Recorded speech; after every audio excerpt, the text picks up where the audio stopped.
nachystaní, počasí jsme vybrali to nejkrásnější, tak ještě mateřko, mám paní ředitelko.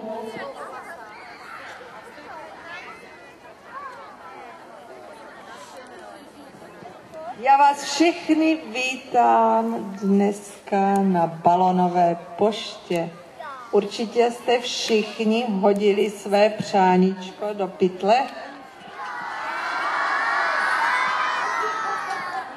Takže já se dneska pokusím předat Ježíškovi vaše přáníčka. Tak mi držte pěstí, ať se mi to povede.